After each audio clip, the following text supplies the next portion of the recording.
రానున్న ఎన్నికల్లో Jaganmohan Reddy social media స్టార్స్ని నమ్ముకోబోతున్నారా?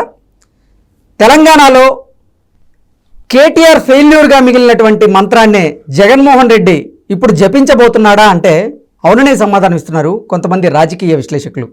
ఇక ఇదే అంశానికి సంబంధించి మనతో మాట్లాడేందుకు ప్రముఖ రాజకీయ విశ్లేషకులు అంకమరావు గారు మనతో ఉన్నారు. సార్తో మాట్లాడు. సార్ నమస్తే అండి. నమస్తే సార్, రానున్న ఎన్నికల కోసం వైఎస్ఆర్సీపీ అధినేత జగన్మోహన్ రెడ్డి సోషల్ మీడియా స్టార్స్ని నమ్ముకోబోతున్నారా? గతంలో తెలంగాణలో కేటీఆర్ అలా సోషల్ మీడియా స్టార్స్ని నమ్ముకొని ఒక ఫెయిల్యూర్ మంత్రాన్ని జపించారు. ఇప్పుడు అదే మంత్రాన్ని జగన్మోహన్ రెడ్డి ఆంధ్రప్రదేశ్లో జపించబోతున్నారు. దానివల్ల ఏదన్నా ఉపయోగం ఉందా? ఆంధ్రప్రదేశ్ కోరిక నెరవేరింది. ఆంధ్రప్రదేశ్ ప్రజలు ఈరోజు ఏ విధమైన కోరికతో ఉన్నారో వీళ్ళు ఎన్ని కార్యక్రమాలు చేస్తే అంతగా వాళ్ళ కోరిక బలంగా నెరవేరింది. ఎందుకంటున్నానంటే ఆయన ఈ మధ్యకాలం కాదు, చాలా రోజుల నుంచి కూడా రెండు పదాలను బాగా ఉపయోగించేవాడు. రెండు వాక్యాలు. ఒకటి, నేను పేదవాడిని, మనందరం పేదలం, పేదలకి పెత్తందారులకు మధ్య యుద్ధం. రెండోది, నాకు పేపర్ లేదు, ప్రసార మాధ్యమాలు లేవు అని చెప్పని మాట్లాడుతూ ఉన్నారు. దానికి వచ్చిన వాళ్ళు, అది చూసిన వాళ్ళు, సాక్షి పత్రిక ఎవరిదయ్యా, సాక్షి ప్రసార మాధ్యమం ఎవరిదయ్యా, అది మాదా లేకపోతే చంద్రబాబు నాయుడు గారిదా అని చెప్పిన వాళ్ళకాళ్ళు ప్రశ్నించుకొని నవ్వుకుంటానన్నారు. ఇక పేదవాళ్ళ తరపున యుద్ధం, పెత్తందారుల తరపున యుద్ధం అని చెప్పిన మాట్లాడుతూ ఉంటే, పెత్తందారులు ఎవరు? ఒక కనుసైగతోటి 150 మంది శాసనసభ్యుల్ని తన ఆధీనంలో పెట్టుకున్న ఇతను పేదవాడా, పెత్తందారుడా? రెండోది, ఏ విధంగా అయితే ఈరోజు మనం మాట్లాడుకుంటున్నామో పేదలు పెత్తందారులు అని చెప్పానంటే, అందుట్లో నిరుపేదల మీద రోజు జరుగుతున్న దాడులు ఎవరి మీద జరుగుతున్నాయి? పెత్తందారుల మీద జరుగుతున్నాయా? వాళ్ళ సామాజిక వర్గం మీద ఎక్కడన్నా జరిగిందా? లేకపోతే వాళ్ళకు బాగా నమ్ముకుని కొమ్ముగాస్తున్నటువంటి గుత్తేదారుల మీద ఎక్కడన్నా జరుగుతుందా? నిరుపేదలైన దళితుల మీద, బీసీల మీద, ఎస్టీల మీద, మైనార్టీల మీద ఎందుకు జరుగుతుంది? ఇదేనా ఆయన చెప్పేది అని చెప్పిన వాళ్ళకాళ్ళు నవ్వుకుంటా ఉన్నారు. ఇప్పుడు కృష్ణ గారు, ఒకటి మాత్రం మీరు బాగా గుర్తుపెట్టుకోండి. మీ ఇంటి పక్కన ఒక సంఘటన జరిగింది. దాన్ని నేను భూతద్దంలో చూపించి జరిగిన దానికి వ్యతిరేకంగా నేను కనుక చెప్పాను అనుకోండి ప్రసార మాధ్యమాల్లో, ఆ ఊర్లో కావచ్చు, ఆ వీధిలో కావచ్చు, ఆ ఇంటి పక్కల కావచ్చు, ఆ ఇంట్లో వాళ్ళకి కావచ్చు, నిజం తెలియకుండా ఉంటుందా? వాడు చూసి నవ్వుకుంటారా, లేకపోతే ఖండించి ముఖం మీద ఉమ్మేస్తారా? తప్పుడు ప్రసారాలు చేసినందుకు జరిగే పరిణామాలు కూడా అంతే. ఏదైనా మితంగా ఉంటే ఏదైనా బాగానే ఉంటుంది, అతిగా ఉంటేనే వచ్చే ఇబ్బంది. ఓకే, ఆయన చేసినటువంటి పనులు ప్రభుత్వ పరంగా ప్రజలకు సంబంధించి చేసిన మేళ్లు. ఇప్పుడు చంద్రబాబు నాయుడు గారు పంచాయతీ భవనాలు కట్టించాడు. నువ్వేం కట్టించావని చెప్పి ఈరోజు అడుగుతుంటే నువ్వు దానికి రంగులు వేసుకున్నావు అన్నప్పుడు నువ్వు కట్టించినట్టు కాదు కదా. అంగన్వాడీ కేంద్రాలు ఆయన కట్టించాడు. నువ్వు ఈరోజు ఏదో దానికి మళ్ళీ రంగులు వేసుకుని ప్రారంభోత్సవాలు చేసినట్టు నటిస్తే అది నువ్వు కట్టించినట్టు అది కాదు కదా. తెలుగుదేశం ప్రభుత్వం దళిత వాడల్లో రమారమి 5,000 పైన కిలోమీటర్ల సిమెంట్ రోడ్లు నిర్మించింది. మరి నువ్వు వచ్చిన తర్వాత ఈరోజు 500 కిలోమీటర్ల వరకైనా నువ్వు ఎక్కడ నిర్మించావా? మరి అవన్నీ నీ ప్రభుత్వం చేసిందంటే వాళ్ళు నమ్ముతారా? ఏం చెప్పుకుంటావు? రేపు పొద్దున వీళ్ళు ఏం మాట్లాడతారు? పథకాల గురించి తీసుకున్నా, పనుల గురించి తీసుకున్నా, ఇసుకని మీరు అందుబాటులో తీసుకురాకుండా భవన నిర్మాణ కార్మికులు ఏ విధంగా రోడ్డును పడ్డ తీసుకున్నా ఏం చెబుతారు రేపు పొద్దున? చదువుకునే పిల్లలకి మీరు ఈరోజు ఏం గలవ చేస్తున్నారు? మీరు ఇచ్చినటువంటి ఆ రోజు ఎన్నికల ముందు మీరు ఇచ్చినటువంటి హామీలు ఏంటి? రాజధాని ఇక్కడే ఉంటుందన్నావు, రాజధానిలోనే ఇల్లు కట్టుకుంటానన్నావు.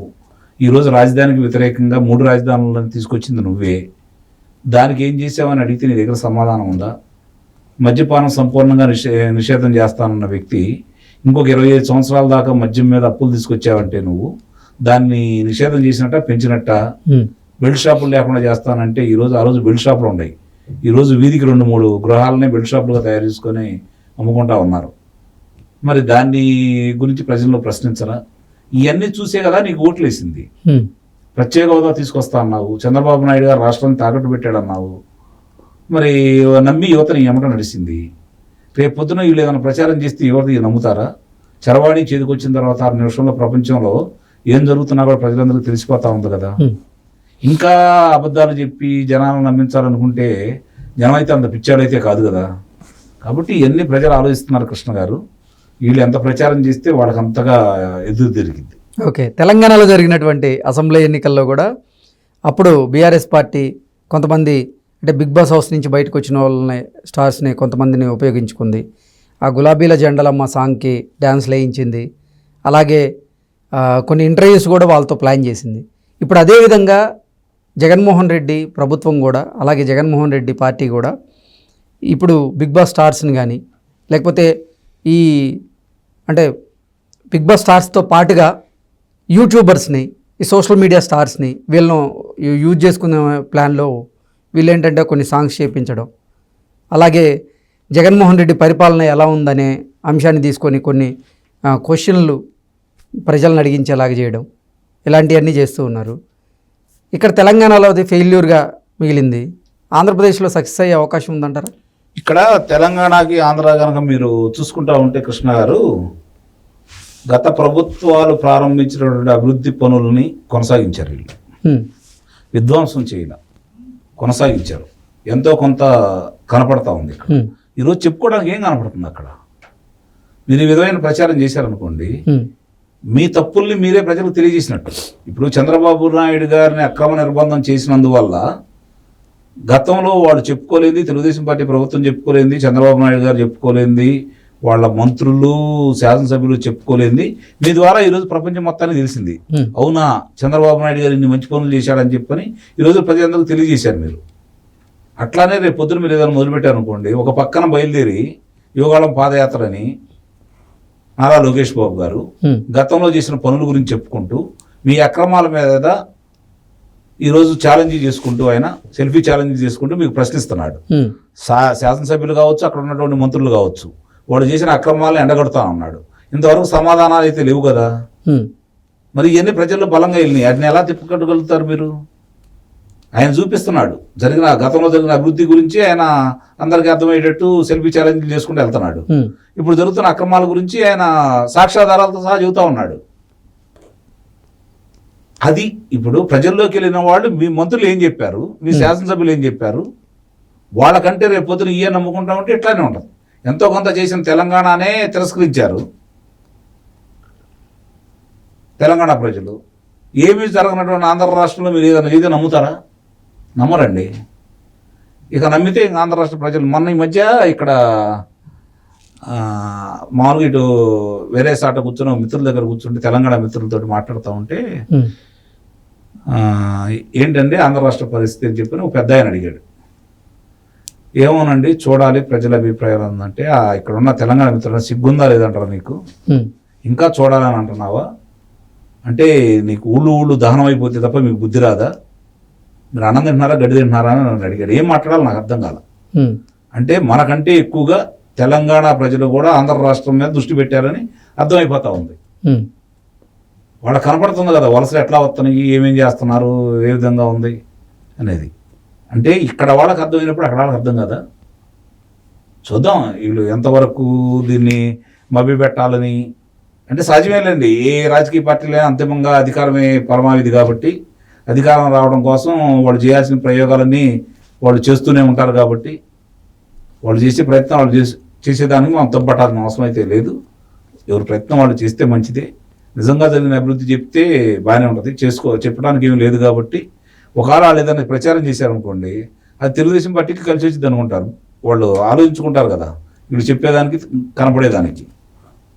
ఇప్పుడు ఈ రోజు పుట్టిన పిల్లాడికి తెలియకపోవచ్చు, 15 సంవత్సరాల వయసు ఉంటే పిల్లాడికి తెలిసింది కదా 5 సంవత్సరాల క్రితం ఆ ఊర్లో ఏం జరిగింది అనేది. అతను ఓటేసే అవకాశం లేకపోవచ్చు. ఒకవేళ వీళ్ళు చెప్పేది అడుగుతారు కదా, అమ్మ వీళ్ళు ఏంది ఇట్టాగా అంటున్నారు, గతంలో చేసిన వాళ్ళని కదా. అట్లాగే ఓట్లకి యుక్త వయసు వచ్చిన వాళ్ళందరికీ ఓట్లు వచ్చినాయి కాబట్టి వాళ్ళు కూడా ఆలోచించుకుంటారు కదా, అరే ఇప్పుడే దీనికి వీళ్ళు ఎంత అబద్ధాలు చెబుతున్నారు, ఇప్పుడు ఈ 5 సంవత్సరాల నుంచి మనం చూస్తూనే ఉన్నాం, అధికారంలోకి వస్తే ఇంకెన్ని అబద్ధాలు చెబుతారు, ఇంకెన్ని అరాచకాలు చేస్తారు అని చెప్పిన వాళ్ళు కూడా ఆలోచించుకుంటారు కదా. ముగ్గురు ఈరోజు నీ మీద పగబెట్టి ఉన్నారు. మొట్టమొదటి యువత, వాళ్ళని మభ్యపెట్టావు, కళాశాలలకు వెళ్ళావు, విశ్వవిద్యాలయాలకు వెళ్ళావు, రెచ్చగొట్టావు, లబ్ధి పొందావు, నీ ఎమ్మని నడిచారు, నీకు ఓట్లు వేశారు. ఈరోజు వాళ్ళు తిరిగి నీకు వాత పెట్టడానికి సిద్ధపడ్డారు. మహిళలు వాళ్ళు పరిస్థితులు అర్థం చేసుకున్నారు, అన్నీ చూసుకుంది వాళ్ళే కాబట్టి ఈరోజు వాళ్ళకి ఏమేమి జరుగుతుందో, ఎంత నష్టం జరిగిందో వాళ్ళు లెక్కలు వేసుకుంటా ఉన్నారు. లెక్కలు సరి చేస్తారు వాళ్ళు. మళ్ళీ రైతులు ఈ 5 సంవత్సరాల్లో వ్యవసాయం ఎంత కుదేలైపోయిందో, ఎంతమంది అన్యాయాలు అయిపోతా ఉన్నారో వాళ్ళకి క్షుణ్ణంగా అర్థమైపోయింది. ఇక ఏ వర్గాన్ని మీరు బాగా చేశారు, ఏ వర్గానికి లబ్ధి చేకూర్చారని చెప్పని రేపు మాట్లాడతారు చెప్పండి. ప్రజల మధ్యకి వస్తారు, ఏమని సమాధానం చెబుతారు వీళ్ళు?